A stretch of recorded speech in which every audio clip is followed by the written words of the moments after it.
যাদের ব্যাপারে দুর্নীতির অভিযোগ আছে, যারা তিনবার দেশটাকে দুর্নীতিগ্রস্ত করেছেন, মানুষ এখন দিব্য সাক্ষী। তো এই যে বর্তমান যারা এখন চাঁদাবাজি দখলবাজির সাথে আছেন, আপনি হয়তো স্বীকার করবেন না, কিন্তু আমি জানি, আমার এলাকা আমি জানি কে করছেন, কি হয়তো মানে ভয়ে কথা বলছেন নির্বাচনটা কোন দিকে যাচ্ছে।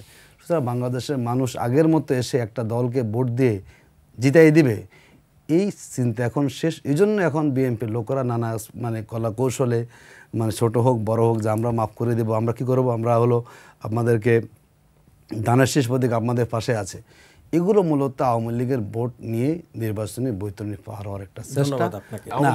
সেই হিসাবটা ভিন্ন। শুনে রাজনৈতিক ময়দানে সবাই, কিন্তু আমরা মনে করি আওয়ামী লীগকে ক্ষমা করে দেওয়া, তাদের মামলা তুলে নেওয়া, এই জাতীয় কোনো ইস্যুর সাথে জামাত ইসলামী দলগতভাবে জীবনের সব আয়োজন এখানে একসাথে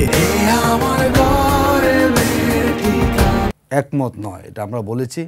মামলা নিয়ে বলেছেন, এই ব্যাপারে আমি দ্বিমত করছি না। অনেক ভুয়া মামলা হয়েছে এবং আমাদেরকে সংগঠন বলেছে যে অপরাধী ব্যতীত কারো বিরুদ্ধে মামলা করা যাবে না। বলেন তো, মাঠে দুই দল যখন খেলে, ভালো খেলে, তখন গোল দেওয়ার চেষ্টা করে কারা? ভালো দল। বিএনপি এখন ডিফেন্স খেলতেছে, গোল ঠেকাচ্ছে। কারণ এখন আপনি দেখবেন যত আলোচনা করে সব জামাত নেই, তার নিজস্ব কোনো রাজনীতি নাই। বরং বিএনপি এখন কি করে মানুষকে বিভ্রান্ত করবে। এই দেখুন, আমরা নাকি ধর্ম ব্যবসা করি, আজব কথা। আমাদের দলটাই হলো ইসলামী দল।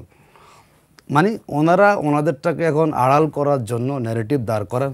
দেখুন বাংলাদেশে আমি যেটা বলি, যদি বিএনপি নতুন রাজনৈতিক এজেন্ডা সামনে নিয়ে আনতে পারে, এই 14-15 মাসে মানুষের বিএনপির কাছ থেকে ভালো কিছু পায় নাই।